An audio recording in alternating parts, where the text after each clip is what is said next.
Hello everyone. Our today's topic is classical model of employment interest and money. अर्थात उत्पादन और रोजगार निर्धारण का प्रतिष्ठित सिद्धांत. So first of all, we should know about classical economists. That means who is classical economist?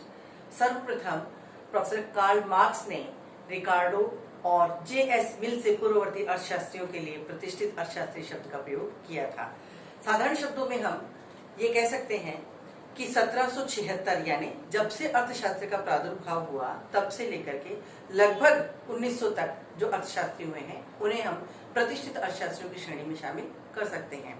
आज का जो हमारा टॉपिक है यह मैक्रो इकोनॉमिक थ्योरी का एक बहुत ही महत्वपूर्ण सिद्धांत है. उत्पादन और रोजगार के निर्धारण का प्रतिष्ठित सिद्धांत.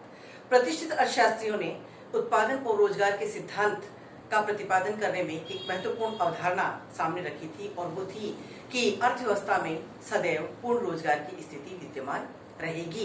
अर्थात अर्थव्यवस्था में कभी भी बेरोजगारी की स्थिति नहीं आ सकती है. अर्थव्यवस्था में उतार चढ़ाव कभी भी नहीं आएंगे. इस सिद्धांत का प्रतिपादन करने से पूर्व हम इस सिद्धांत के लिए जो मान्यताएं बताई गई हैं उन पर विचार करते हैं. तो लीजिए, मान्यताओं में सबसे पहली मान्यता है अर्थव्यवस्था में वस्तु बाजार व साधन बाजार में पूर्ण प्रतियोगिता.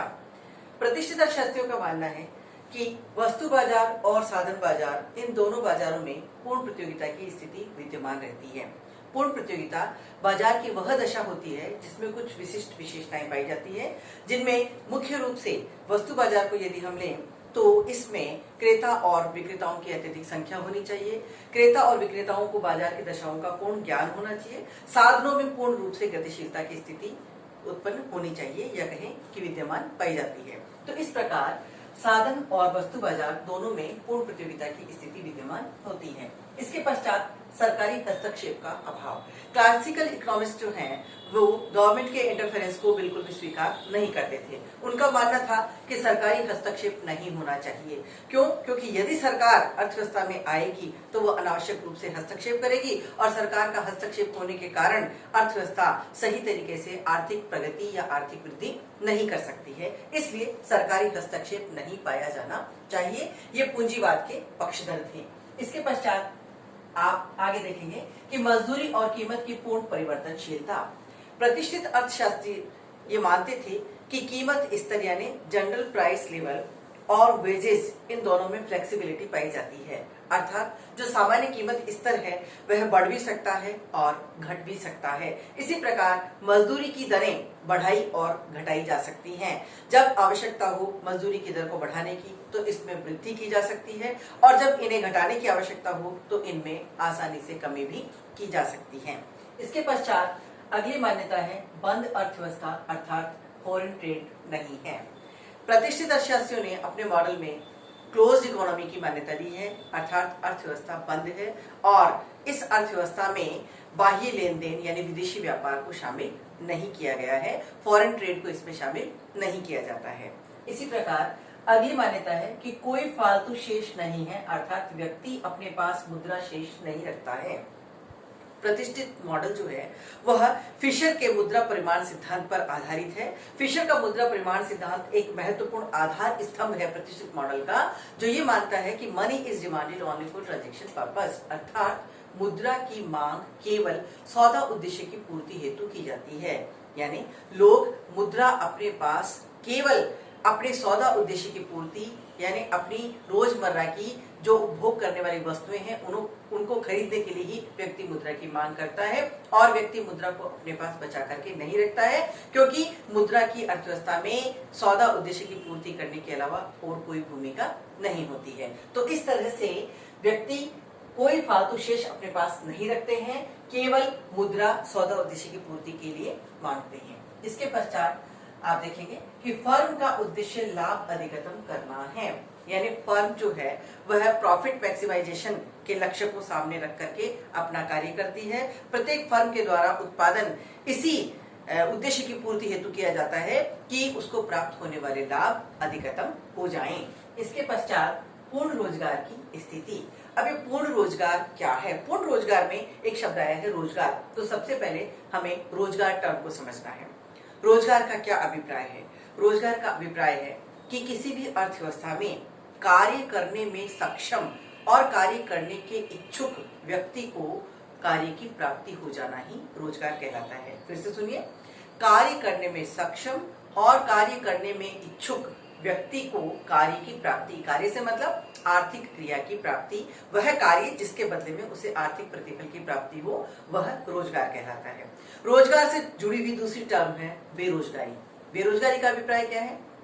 बेरोजगारी का मतलब होता है कि जब कोई व्यक्ति कार्य करने का इच्छुक है और कार्य करने में सक्षम भी है, लेकिन उसे जब कार्य की प्राप्ति नहीं होती है, तो यह स्थिति बेरोजगारी की स्थिति कहलाती है।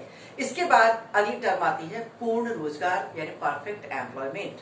पूर्ण रोजगार से अभिप्राय ये होता है कि अर्थव्यवस्था में जितने भी लोग कार्य करने में सक्षम और कार्य करने के इच्छुक हैं, यदि उन समस्त लोगों को कार्य की प्राप्ति हो जाती है, तो ऐसी स्थिति किसी भी अर्थव्यवस्था में पूर्ण रोजगार की स्थिति कहलाती है।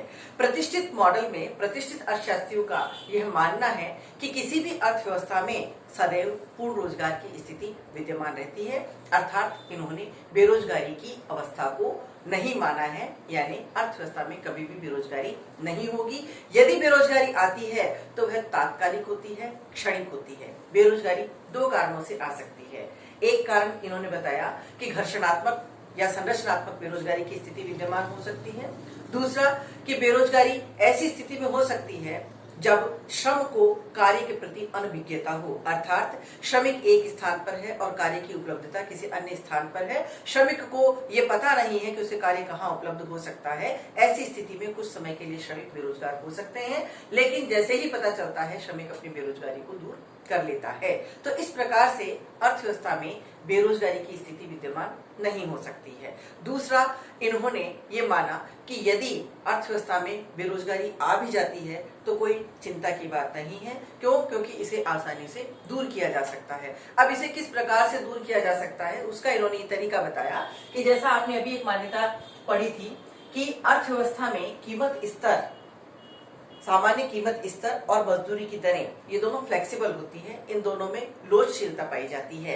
तो प्रतिष्ठित अर्थशास्त्रियों का ये कहना था कि यदि कभी अर्थव्यवस्था में बेरोजगारी की स्थिति उत्पन्न हो जाती है, तो ऐसी स्थिति में बेरोजगारी को दूर करने के लिए मजदूरी की दरों में कमी कर दी जाती है, कटौती कर दी जाती है, और मजदूरी की दरों में कटौती करने से जो मुद्रा बचती है, उस मुद्रा से अन्य लोगों का मतलब जिन लोगों को कार्य की प्राप्ति नहीं हुई है, जो लोग बेरोजगार हैं, उन लोगों को रोजगार दिया जा सकता है। तो इस प्रकार से अर्थव्यवस्था में बेरोजगारी यदि आ जाती है तो वह क्षणिक या तात्कालिक होती है और मॉडल के अंदर निहित चरों की सहायता से ही उस बेरोजगारी की स्थिति को दूर किया जा सकता है, और ऐसा होने पर अर्थव्यवस्था में पुनः पूर्ण रोजगार की स्थिति प्राप्त हो जाएगी। इसके पश्चात आप लास्ट में देखेंगे कि से का बाजार का नियम लागू होता है।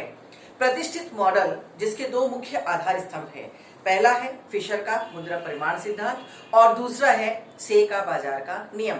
फिशर के मुद्रा परिमाण सिद्धांत के बारे में मैंने आपको अभी बताया कि फिशर ने अपने मुद्रा परिमाण सिद्धांत में यह बताया था कि मुद्रा की मात्रा और कीमत स्तर, इन दोनों के मध्य घनिष्ठ संबंध पाया जाता है।